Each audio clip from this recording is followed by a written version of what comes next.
We are live. Welcome to another Friday Night Live. This is Yeah. Financial Friday. We are live on Financial Friday. I'm your host, Dr. A.D. Burns, and this is my co-host, Brother Minister Sergeant Jones. What's going on, Brother Jones? Oh, I'm doing good, Pastor. Today was fun. Today was a fun day. I drove 6 hours one way, so that's always a fun thing to do. And how long did it take you to drive 6 hours one way? Don't tell. about five, Okay. about 5 hours. We won't tell.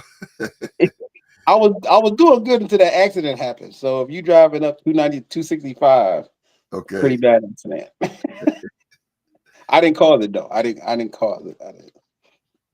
Well, listen, we are at another Friday Night Live, Financial Friday, and we are chopping along there. I think we're on week 10 now.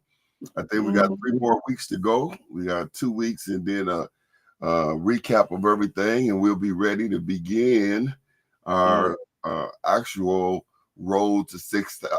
I'm gonna say 6,000. Road to six figures, and so I am really excited. I'm hoping that we'll probably be able to have our book go on pre-sale in the next week or so, and then we'll be ready to, start seeing people build their financial freedom. Experience financial freedom. That's our whole goal, is that you'll experience financial freedom, and so it's really exciting to hear many people that I talk to when I'm out and about, who say, yeah, they're watching Financial Friday, talking about how much it's been helpful for them, how they've been trimming off debt, how they've been beginning their journey to one of the biggest things I hear a lot is people talk about that assignment, assigning your money. That was a big thing, assigning your money, and not letting your money run you, but you run your money. Yeah. That was James. I get a lot of comments on that particular one in general, and so you gotta greet your grinders, and then we'll be ready to continue where we left off last week. We've been talking about overcoming obstacles, and so we're gonna give a shout out to the grinders. Oh yeah. Before we get started, you know what it is. I want to say good evening to my grinders and hello to everybody else. That's what we doing when we get here. I want to, because the grinders are out here doing what we need to do, asking the tough questions, making the tougher decisions. It's always good to, it's always easy to talk. It's hard to do what you just got done talking about. So my grinders are out here doing and then doing it again what they set out to do. So good evening to all my grinders. I hope tonight will be another lesson for us to take notes, and we can all grow from that. Yeah, and that's why we're talking about overcoming obstacles, because it is easier said than done, and it's not so much that it's hard work as much as it is discipline and consistent work. And we'll talk a little bit about that tonight. But sometimes we just got too many things going, and it's hard to set aside. I know I struggle sometimes after working all day, and I get home a lot of times about 8 o'clock at night, and then I want to come down to my office, my home office, and I'm working on several books, and I'm working on a podcast and some master classes, and so I'm taking classes, and they're online, on demand classes where I can take them on my pace. But there are some days, man, I just don't want to do it, man. I get home, I'm tired.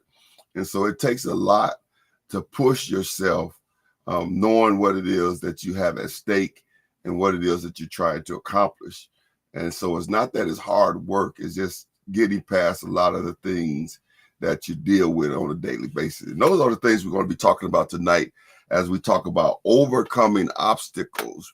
Let me read this quote from Henry Ford, and then we'll be ready to get into our lesson for today. Henry Ford said, failure is simply the opportunity to begin again, this time more intelligently. Now, that's a powerful quote. begin again. He suggests that we don't look at failure as the end of all, or I just messed up and there's no recovery. But he said it's opportunity to begin again and begin with more intelligence because you learn some things. What's your thoughts on that, James?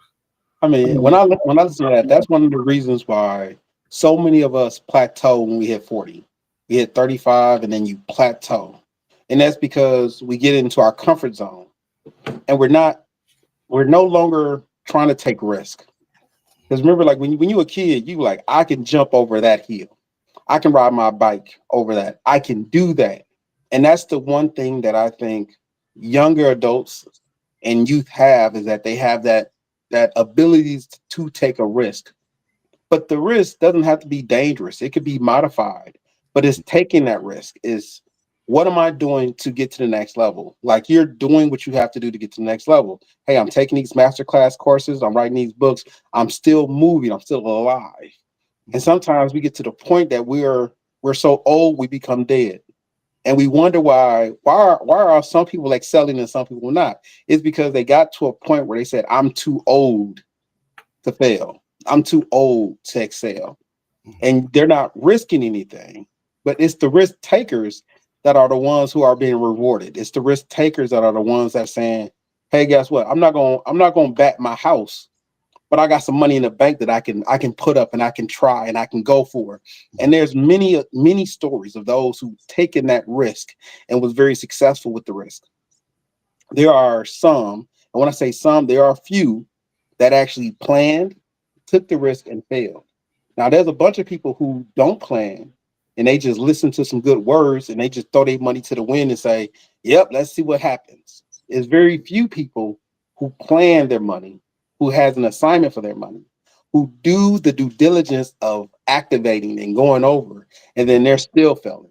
Very few people actually do that because the vast majority of people who set themselves up take the next step, take that risk, and they run with it. And then once you run with it, you got to be able enough to say, is it big enough to go without me? Can I sell it? Can I partner with somebody else to make it grow even more? Because there's only so much one person can do. Mm-hmm. And then you got to get to that point. And then once you get to that point where now you got to bring more people in to make it even bigger. Those are the steps that we have to take risk on in order to do. We have to be determined to do.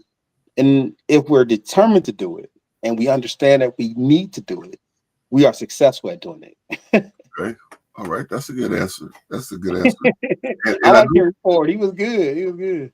yeah, I think overall, you saying it right. When I read the scripture, Galatians 6:9, when it says, let us not become weary in doing good, for at the proper time we will reap a harvest if we do not give up. And so being able to understand that, you know, there's different levels of risk, and there's a risk when that's probably would be considered unsafe to do, Yeah. but then there are risks that's have the ability to advance you that are somewhat safe to do, but it's just a matter of you putting yourself out there. And I think a lot of times people have a tendency of staying in a safe place, and they they they think that they're being content, but really they're being complacent. Yeah. And we talk about this in one of the parts of the book. How important it is to identify the difference, because a complacent person is a person that is pretty much have given up and just saying, you know what, this is just what it is. I ain't trying to do nothing. I'm just gonna ride it out. Whereas a person who's content is a person that say, I'm not frustrated with where I am. I'm not worried. I'm not anxious, but I am striving for better. And so it's important that you be able to understand that if you don't step out there, you know, nothing is going to change. Yeah. I don't know if it's true, but you hear it associated with the word insanity. Yeah. When you say, "What's the definition of insanity?" You hear it said that you Yeah. know, doing the same thing Over and over and and expecting something. expecting a different result. My goodness. Yeah. And I so got let's, somebody like that right now. huh? I got somebody like that right now. It's a Wow. person. He shall remain nameless. Yeah. Shall remain nameless. He been at this job for a couple of months. I ain't gonna say who he is, but he been at the job for a couple months, maybe even a couple years. Hmm. He can see the problems in the management. He can see it. He can see the problem. He been there so long that he can see the problems. He can see the changeover as supervisors. But when they asked him to become a supervisor, he said, "No, y'all, you can't get me to do that." But if you can see the problem, if you can see the problem and you want to make a difference, you can either be complacent and say it'll never change, or Hmm. take that opportunity, take that risk, and now you're on the management side, and now you can actually make a difference. Yeah. But, but I mean, I'm not mad at him. We still cool. I'm still laughing. We still eating food together. Uh, He's well, still grinding. So he gonna be okay. let's get into our lesson for tonight. We're talking about overcoming obstacles because Okay. on your journey, the whole goal of the 90-day challenge was to help us to begin to identify some bad habits and create some good habits. And the whole idea was to be able to create a foundation that can sustain you as you are on the road to six figures. Being on the road to six figures is not about being up and one day down the next day, up the next day, down the next day. If you create some good habits, you can have a continual growth going upward. And it's very important that you identify in your life some things that you may need to change. There may be some things that you've been doing, but is not healthy for you. Is working against gaining six figures, living a life of six figures. We're not talking about hitting the lottery, getting to a place you get six figures, then you take the money and you blow it and you back where you were. No, we're talking about a sustained level of living financially free at the six-figure level. And so it's so important that you identify it. Through the 90-day challenge, we have looked at so many different areas. And if you be honest with yourself, like looking in the mirror, you will be able to resonate with some of the things that we shared. And we've given you some solutions. We've given you some steps that you can begin to apply and change so that you can come in line with a six-figure lifestyle. And Yeah. so on these next three, we got 3-4 weeks left. We got this week, and then we got 3 more weeks. We want to make sure that we prepared you the best that we could so that you can have the greatest chance of living a financially free at a six-figure level. And Yeah. that's exciting. That's exciting. So let's talk about some obstacles because you got to overcome some things.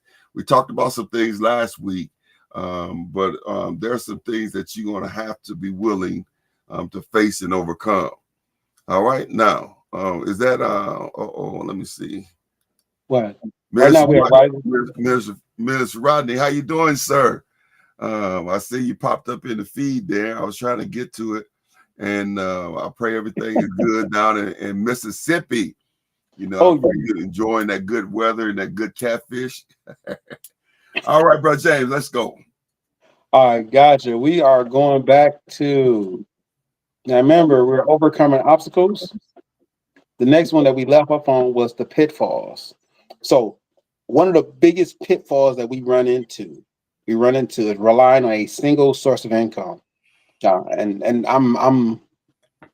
I can't harp on this enough because you got to start where you are. So if you have more than one source of income, cool. You need to work those sources of income because remember, it's like multiplication, right? If you have one source of income and you get that quarter raise from your job, that good quarter raise, or you got that good 50-cent raise per hour, that's nice, right? But it may not get you to where you need to be. The main thing that you want to think about is that while you have one source of income here, you want to be working on multiple different income sources here. So now you got one here, which may be your main source of income. Whether it's typically going to be active, which is going to be your main source. So that's going to be Whether you're a mechanic, school teacher, electrician, plumber, that's your main source. But you want to have other sources of income out here that you are working on. So that's the hairstylist, that's the barber, that's the electrician if you're that, or that's the contractor. You want to be working on multiple sources of income because when that one single source of income breaks out, or the government shuts it down, or the government stops funding it, or the business collapse, the company that you work for that collapse, that single source of income could easily be wiped away. When you have multiple sources of income, or three, at least three sources of income, a three, a three strand cord is very hard to break. Because when you have three sources of income, you have that much more. So when if one was to fall out, you can have other sources to keep yourself going. Mm-hmm. So that's one of the biggest pitfalls that happen because it has happened since the federal government has cut a lot of jobs. So far, the total is 600,000 jobs have been cut. Only 150,000 jobs have been replaced.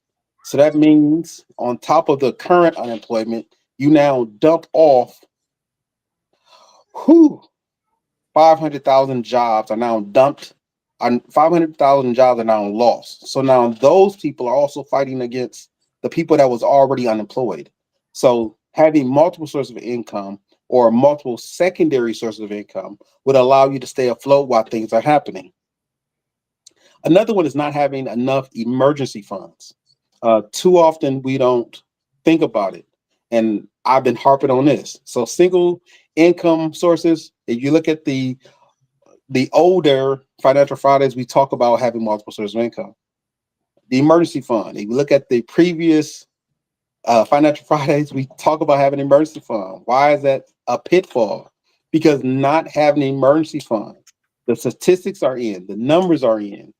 It doesn't take a $5 billion deficit in order to sink most families. Most families are sunk if they miss one check. Mm-hmm. One check. That means you're one check away from sinking.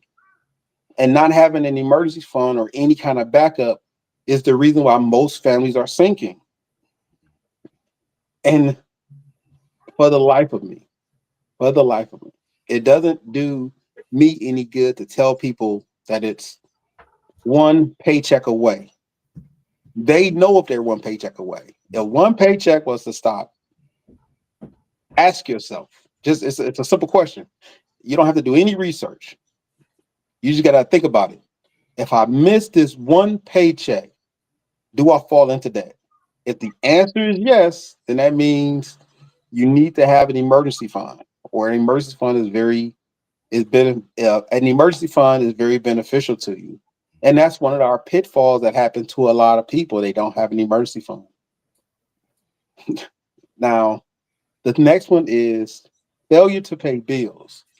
Now, the funny thing about that is some people think there's a game to paying bills. There's a game or a system. And there is, right? Pay all your bills on time. And if you get a bonus for paying bills early, pay your bills early to get the bonus. That is the system. That's how more people get more money. If you can pay all of the bill and get 20% off if you paid 100% of the bill, then that's what you shoot for, paying 100%. But by not paying your bills on time, you accumulate a fee that may be 150, it may be a percentage. So even though you're not paying your bills on time, that percentage you're falling behind isn't isn't doing any good for you. So those are the things that oftentimes lead people off because they fail to pay their bills on time. And some people think it's a game. Like I got 30 days from the time they tell me to pay that I can pay my bills. Well, all you're doing is just paying late fees. And those late fees add up. Those late fees add up so much that they can become their own bill themselves. The fourth one is not budgeting. That's the biggest thing I can tell people. That is like the number one downfall, the number one big thing, the number one that if you don't know where your money is going, if you don't know where your money is going, Somebody is taking your money. You may not see that thief, but I promise you there's a thief out there and they taking all your money. Every nickel, every quarter, every dime, all your change. You don't even know how much money you're losing because you're not budgeting. And I can't tell you how much money you're losing because you don't know how much money you're losing. There's an app called, I forgot the name of the app. It's called My Money or it's a subscription app. And it tells you all these subscriptions that you got that's pulling money out of your account. And typically, they probably talk to a lot of people who don't budget their money. And they got these 800 subscriptions to a whole bunch of stuff that they don't even do. They got 2 subscriptions to Netflix, 1 subscription to Hulu, and they don't even watch TV. What are you doing? Like, those are the things that without proper budgeting, you don't see all the stuff that is coming out. And that will always hinder you. And that will always be like one of my biggest pet peeves about everybody is that if we don't budget, we would never get ahead. Even those who got millions of dollars, right? Millions and millions of dollars. They're budgeting. They're just budgeting with more zeros, but they're still budgeting. No one is going outside and saying, I don't have bills to pay. Yes, you do. If that's the case, you'll go buy a bunch of airplanes and buy a yacht. You won't have no money and you'll be in debt. And then they'll be in a worse predicament. People who have more zeros are just budgeting. They're just budgeting with more zeros. $100 to a millionaire looks like a penny. Why is that? Because that's just the way the zeros work. But they are budgeting. Now, the last one is a pitfall. And this pitfall gets me. So, Pastor, don't get mad at me, but this pitfall gets me. It's called impulse buying. Now, who? Now, y'all don't know this. Y'all don't know this. So let me just tell people, I eat a lot of money worth of food. So if I get somewhere and I didn't pre-eat, I may get to a restaurant and spend like $100. I may get to a restaurant and spend $200. I may get to the restaurant, spend $150 on myself, and then look at the missus and like, oh, you eating? So I can tell you from experience, impulse buying will ruin you. So no matter where you go, no matter if you with your girlfriend, your wife, having a good time, having a bad time, if you buying things out of impulse without an idea. Now I'm not saying going somewhere and saying I'm only gonna spend $50 and you spend $50. I'm talking about going somewhere not having any idea on what to spend, and then you just spend any old thing. If you do that, you will find yourself buying a lot of stuff that you necessarily don't need to buy, Mhm. or eating a lot of food that you necessarily don't need to eat because you got to work it all off after you get done eating Okay. All right. Let's chop up a little bit of this. it. Yeah. And these are obstacles that you have to be able to identify and then begin your journey to overcome. And multiple streams of income, like I said, and we'll talk a little bit about this later. I think we'll have time, but we do understand that life be life, and there's only so much that you can do in a day, but there is different levels of multi streams of income, and so all multi streams of income doesn't necessarily take 8 hours a day, and so it's not like you have 2 jobs. You just have to be creative in your thought process. But there's multiple ways. Even some of the things we talked about earlier with the CDs and the money market accounts, even though it's a small percentage and it's not like millions is going to come in, it is a stream of income and it does add up, and so it's important that you broaden your thought pattern when it comes to multiple streams of income and not think that every stream of income has to be labor intensive. All right, Mr. J. Yes, that's like the best point ever. Oh, Yeah. let me tell some people out there because I don't want people to get it twisted. There are schemes out there. So if somebody tell you that you can make $8 million in 5 hours of work, right, and all you got to do is get them $300, that's a scam. Let me just let you let me know and let you go do bank robbery. That's not gonna happen. Um, I came across another scam that they told you that it's legal. It's a legal scam, but it's a pyramid scheme. So if a company tells you that you pay $600, and if you get three other people to pay $600, then you don't got to pay $600. They give you $600 back again. But just remember, the people that you're getting inside, that you're pushing underneath, you're gonna help them also get three other people inside and push them underneath. That is a pyramid scheme. Mm-hmm. Now, however they word it, if they word it legally or illegally, it doesn't matter. The scheme, if they getting paid off you putting people in, and if they get paid off you putting people in, and they get paid off you putting other people in, and then you get paid off the people you put in, that's called a scheme. It's just a pyramid. They're putting everybody on top. They're putting whoever's on top gets all the money from everybody's working underneath. The goal is, as good as those can be, is they're not long term because you can only put in so many people. They're not long term because at the end of the day, somebody's going to find out what's happening and they're going to pull themselves out. And then when they pull themselves out, the whole thing crumbles because the legs are put out. The best way to make money is to actually invest a little bit of time in getting started, know what you're doing, and then grow from there. Okay. And so the bottom line is, if it's too good to be true, it probably is. All right. The second thing he talked about was emergency funds, and we've been talking about emergency funds. We did emergency fund challenge. We we've talked a lot about emergency funds because they are important, and it's so important that you get to a place that you're not using your emergency money for regular things. Yeah. Because you have the money set aside, it is for an emergency. It's not because you got some shoes on sale. That is not an emergency.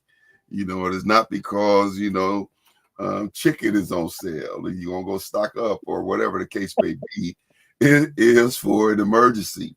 And one of the things that you have to, as a habit, from a habitual standpoint, is you have to be able to see money stack up without your getting this over desire to use the money.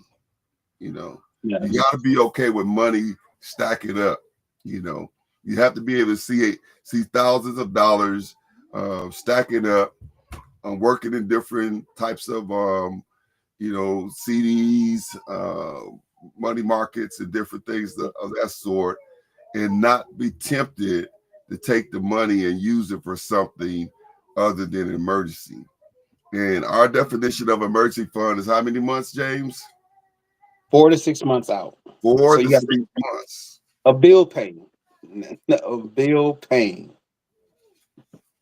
And so when you think about 4 to 6 months, that's a nice little piece of cheddar. Yes. That's a nice little piece right there. The third thing he talked about is, and I'm just reiterating because we want you to be able to flow into six-figure anointing, but you're going to have these foundational things in place in your thought process, and that is paying bills on time. Paying on time. I remember Dr. Blue. He says this about going somewhere, and being on time. He says that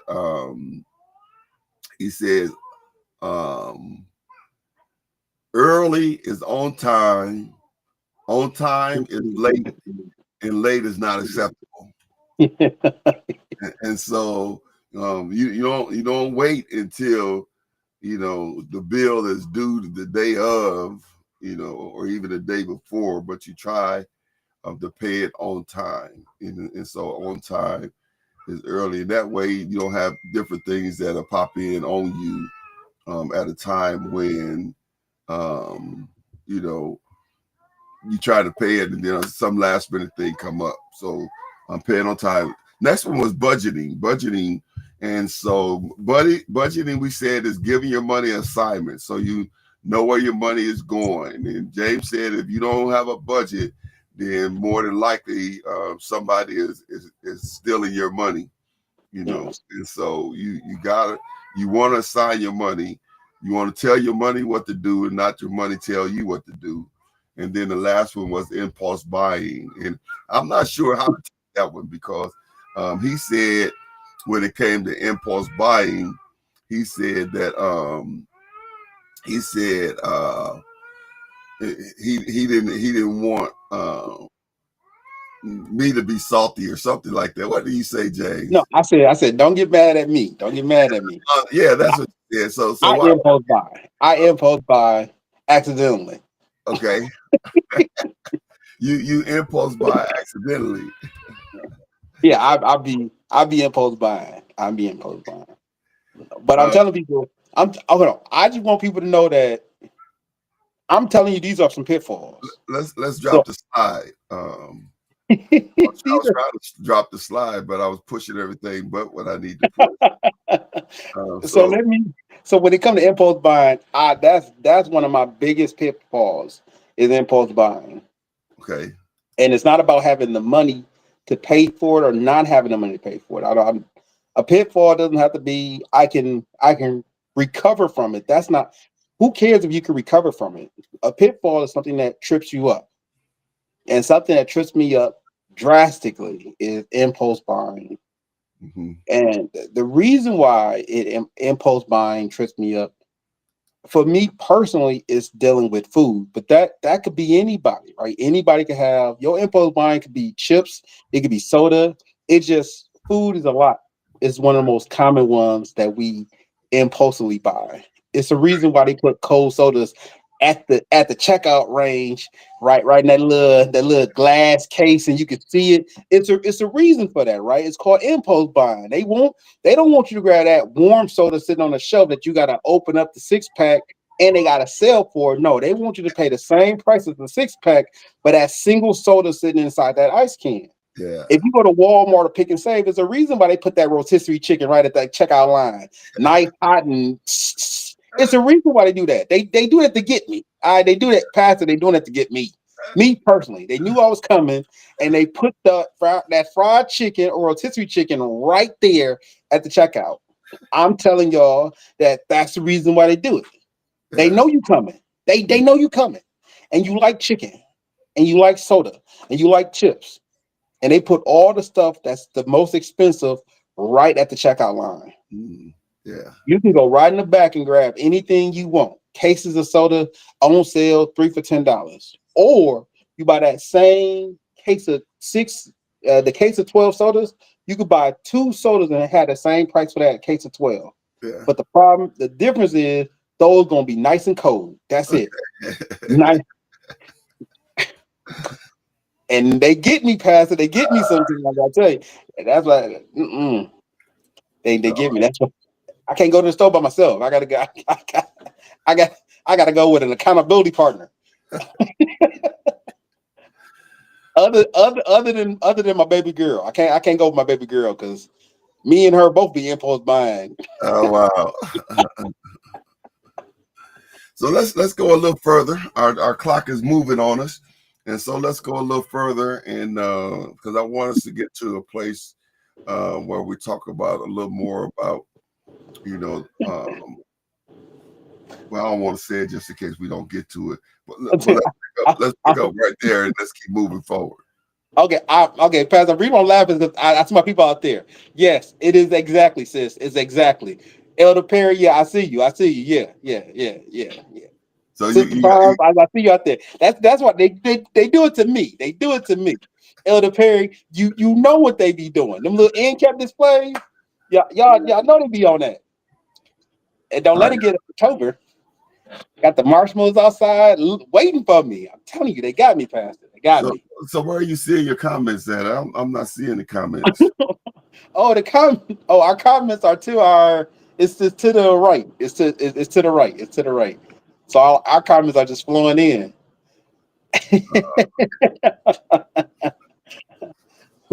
All right, let's go a little further. Okay, I'm with you. Moving past that, we have the. Can y'all chime in? So moving past that, now we got the comment challenges. So some of the comment challenges that get us all right, uh, and whether we believe they get us all or we believe they get one of us, some of the common challenges that get everybody is procrastination, time management, burnt out, and motivation. Procrastination is the inability to do things on time or waiting to the very last minute. Time management, a failure in time management often leads to procrastination. But time management just isn't about procrastination. It's the reason why things come up late. It's the reason why we fail to do things on time or in a timely manner. It's the reason why people say things like this: I got 5 minutes to get to this location. The moment they got, ooh, I got 6 minutes to get to this location. Let me do something else. And then they become late for the location they supposed to go to because they could do there in 5 minutes. They can get there in 5 minutes, but since they thought they had 6 minutes, they diverted and did something else just to be late for the event. That's bad time management.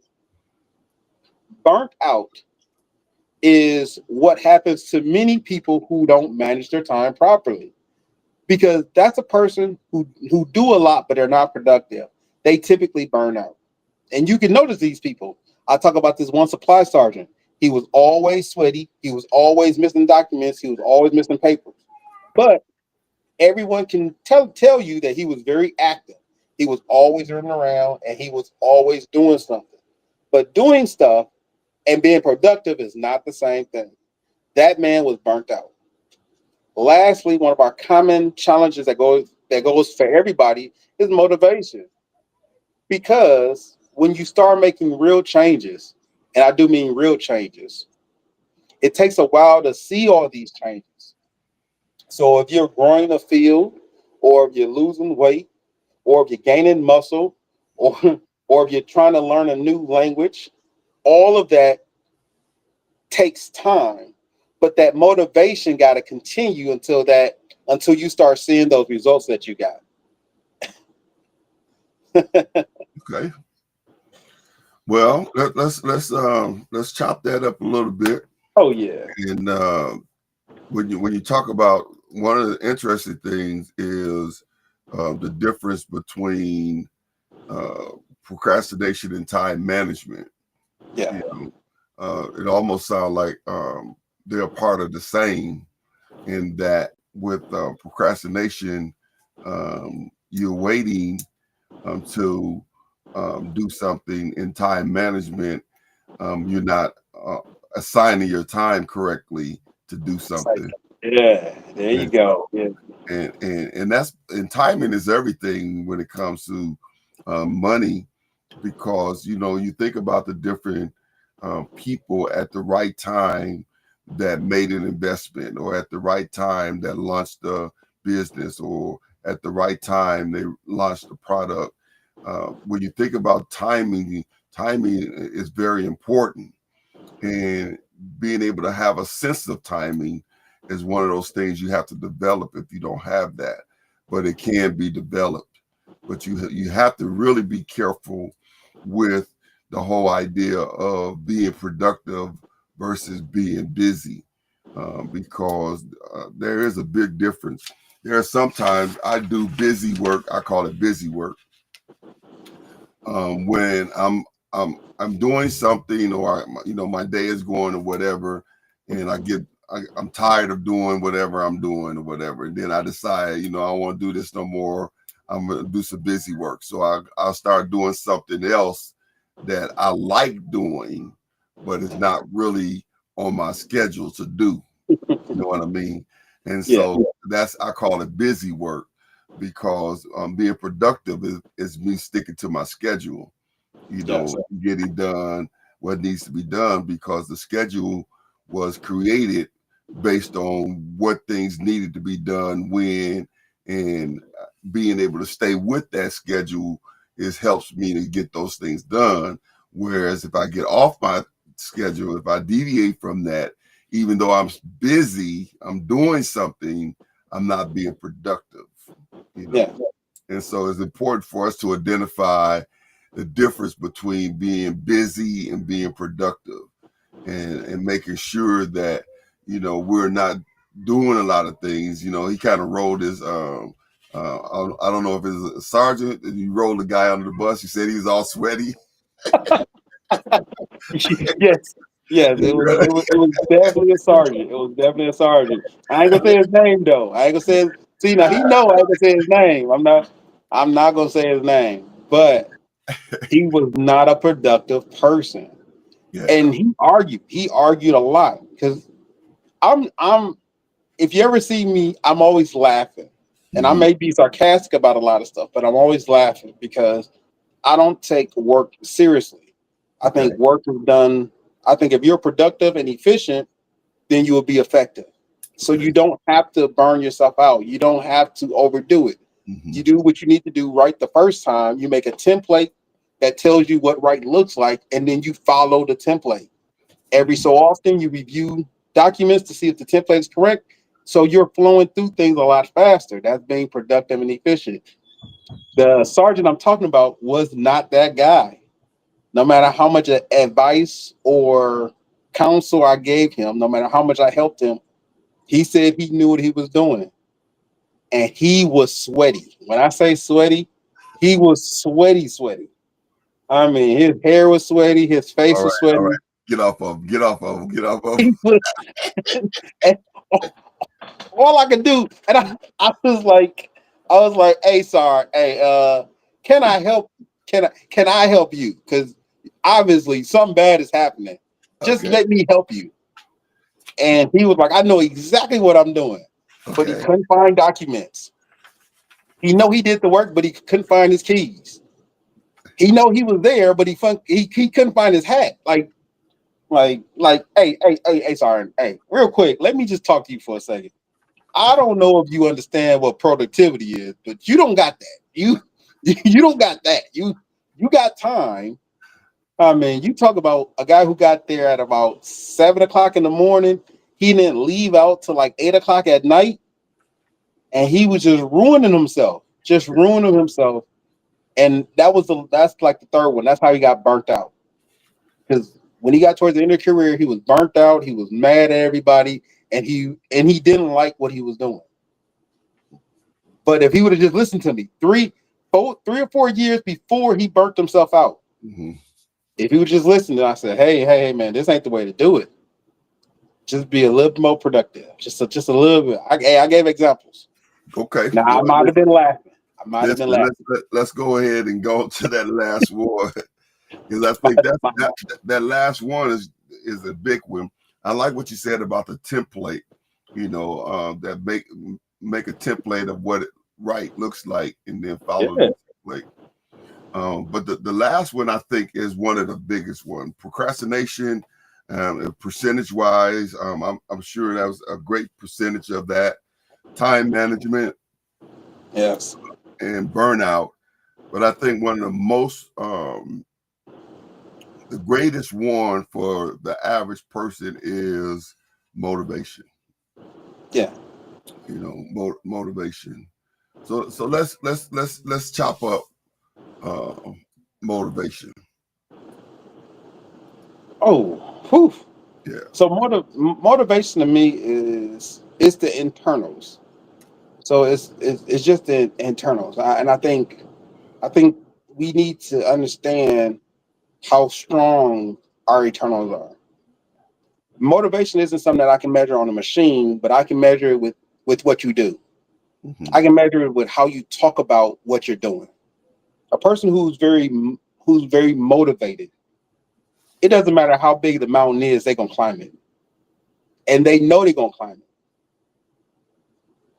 It doesn't. One of the biggest things I think people who are motivated, they can take a bunch of bad news and be like, Yep, just another day, and just laugh it off and just keep going because they're already seeing the end. They're just looking to get to the end. They're looking to get it done and accomplished. So I think those are the big things that I like about that. Is that we need to find that. We need to, and it's not just us. It's like something in which a highly motivated person is infectious. Mhm. And I think that's one of the biggest things about a highly motivated person, because we can do a lot of things, but if we're motivated, we can change our landscape. We can change our viewpoint. And a highly motivated person is like a shining star. Like if you're around it, either you're gonna run because the light is so hot that you can't stand it, or you're gonna embrace it and it's gonna be energy and fuel to keep you going. Because highly motivated people moving in the right direction around other highly motivated people moving in that same direction, oh, it's like fireworks. So one of the things that I've learned over the years, and I think I learned this from Dr. Bonds when it comes to motivation, is your why. Your why. If your why is not big enough, then you're not going to be motivated to do it. You know, your why. Your why is why should you, uh, you know, be financially free? Why should you uh, operate on a six-figure level? If your why is not big enough, then you're not going to be very motivated to get it. You may want it superficially, but you're not going to be motivated to get it. And so being able to define our why, you know, I was sharing with on Wednesday night as far as, the Bible says that a good man leaves an inheritance for his children's children.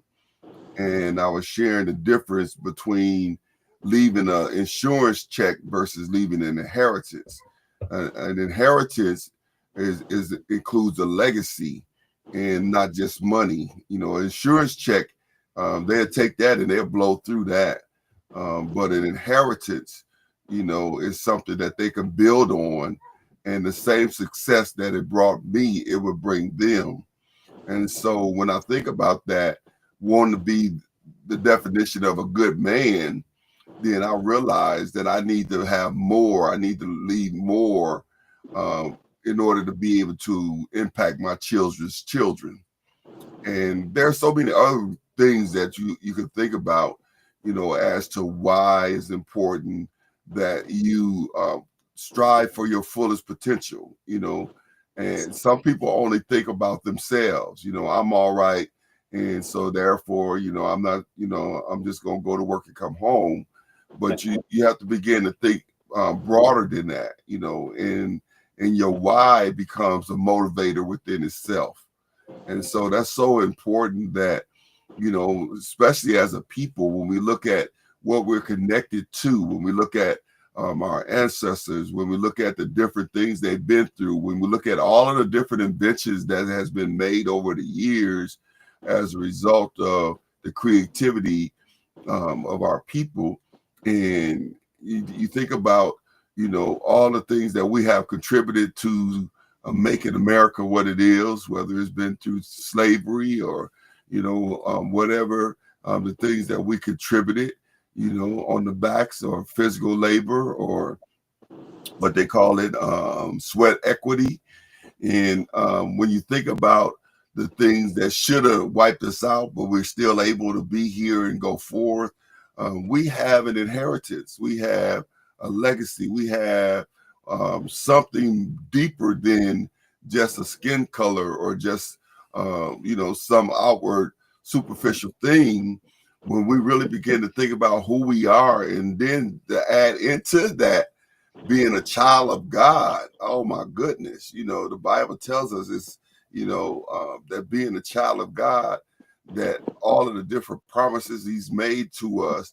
And so it's almost a slap in the face when we don't have a why big enough to cause us to strive for our fullest potential and be settling on where we are. I think that sounds more like a monologue right there. No, it's not a monologue. We just gotta make sure we're listening. Yeah. I think the best way to say it is how bad do you want it? That I remember my sister kept telling me, and she always she says that to a lot of people, like how bad do you want it? And I think that's the motivational start that we all need to know is how bad do you want it? I want, like we were talking about it actually bring a tear to my eye because I remember how bad my grandfathers wanted it, how Hmm. bad they wanted a grandson that could speak for himself and look everybody in the face. And I say everybody, I'm not talking about just one race. Look everybody in the face and can stand on his own 2 feet. How bad did they want it? Well, they wanted it enough to remove themselves from any cotton picking plant. They wanted to move themselves into the harshness of working a job and discrimination. That's what they knew that would be better, and they dealt with it. And they died in the hope that they would have a grandson or a great grandson that would do just that. So when I hear these stories of my grandfathers, because it wasn't just one of them, it was I think four of them, but two of them that I know that they stories live on through me because I was their motivation. And right now, when I talk to my children, I want to be their motivation. I want to be the one to tell them, hey, guess what? This is who you are. This is what I see in you. This is why you're here. Because just like I assign my money, I assign my kids. This is your name. This is what it means. This is what you're here for. You're here to accomplish what God has for you. Because kids don't know. So if they don't know, excuse me, if they don't know that they're loved, that they don't know that they have a design, they don't know they have a purpose, give them their motivation. Hey, guess what? Don't hit the streets. This is what you're here for. You are to be the best you could be. I'm gonna lead you. I'm gonna guide you, but trust me, it's gonna be all you. You just hold off for a second, and you will soar. So yeah, Yeah. that Well, actually, we're going to be talking about that next week for a couple weeks. The whole idea of generational wealth and legacy, and so that's going to be a good topic as we really look to establish that as we move forward. And so, um, as we get ready to kind of slide into home a little bit, the key is when we talk about the whole 90-day challenge, and we talk about setting ourselves up for financial freedom and being able to live at a six-figure level. We're talking about our ability and our willingness to manage setbacks and stay motivated. And as I said with Henry Ford, he says, failure is simply the opportunity to begin again, this time more intelligently. And so, not allowing yourself to experience setbacks and the setbacks wipe you out. We have to be resilient. Resilient is the ability to bounce back, and that's a simple definition of it. Our ability to bounce back in spite of the different things that we may or may not deal with.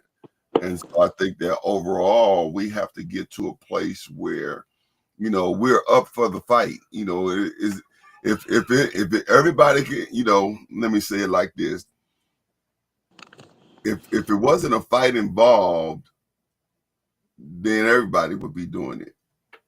You know what I'm saying? And so, you have to be up for the fight. You can't think that you just walk into it and it's just gonna fall out of the sky. You have to gird up and be ready. But know this, according to the Word of God, that God has equipped you in such a way that there is no situation, circumstance, or condition that you will ever face in life that you don't have the wherewithal to overcome. Yes. Now that's a mic dropper right there.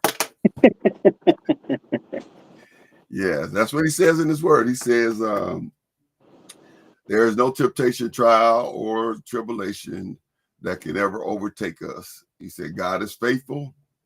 He won't allow us to be tempted above that which we're able to bear. And he's always make a way for us to escape. All right. So, James, as we get ready to come into the home plate, you kind of busy over there. You busy or being productive? No, the funny, the funny part is all of my stuff is saying I got a bunch of crazy stuff happening right now, so I'm trying to fix a bunch of. I'm trying to fix a bunch of cameras. So yeah, this is the fun part. It's always fun. It's always fun. So I'm trying to be productive. I'm trying to be productive. But right now I got a bunch of alarms going off and behind me, and I'm like I thought I was good until I wasn't. I guess that's the best way to put it. I thought Ah, I was hey, long as it's not a fire alarm, you all right. If it ain't a oh smoke no, alarm, then, no. It's just no carbon fire alarm. monoxide alarm. I got three system alarms going off, and I was like, "What just happened?" I started hitting some stuff, and I was like, "Oh, this is not what I wanted to. This is not what I wanted to go on behind the scenes." That's the. I'm gonna have a blooper reel though. Don't worry, I'm gonna have a blooper reel. I'm like, yeah, this. You never know what happens until it happens, so that's always fun. Yeah, that sounded like me when I was trying to get on today. Man, it took me about 45 minutes to get on. My computer was crashing, and then I couldn't get the password to work. And oh my goodness, I was challenged, but I made it. What you say, James? Like eating chicken. It's like eating chicken. Yeah, I mean, it may be spicy, it may be crunchy, it may be crispy, but you got to eat through it in order to be satisfied. Well, listen, we are almost at the close of another Financial Friday. And again, I thank you all for all of your comments and for continue to put these things into practice in your life. Is our desire to see you financially free. And so we want you to like and share this Financial Friday so you can help somebody else. Don't keep all the good information to yourself. And then get ready to gear up as we get ready to release the book is here. This book is going to be here. Um, the road to six figures, and Yes. we're going to spend the rest of the year walking through the road to six figures. And our goal is to get us a scoreboard to see how many people we can get this year to step into the six-figure lane. Yes. And so we're going to be planning a live event, and we got some good things in store. So I'm excited. James, closing remarks. With all things you can do, stay motivated. I believe in you as much as you believe in yourself. Because we are all grinders in this together. Oh Yeah. yeah. Oh yeah. I think I'm gonna take that and make a shirt. Say, "Oh yeah, Oh yeah. yeah." Um, so he says, "Stay motivated, manage your setbacks." And so, setbacks let your setbacks be a set up for that next level for you. Don't let your setbacks take the wind out of your sail. Let your setback be a set up for greater things. Well, I'm gonna give y'all some change today. I think you got like a minute. Hey, that. That's still change. Usually, I only give you some seconds. Yeah, I know. So it's like I got more time than that. All right, people. Now you know what my grind is about. Okay. Every day you wake up, you understand what's going on. After understanding what's going on, you prepare yourself for the day that's ahead. Only by doing that can you be successful when you go to sleep at night. Remember, it's not about the generations and generations. It's about taking the right step one day at a time, assigning everything that you do. So when you get done with your journey, you can see all the steps you have taken. All right, y'all. All right, there you go.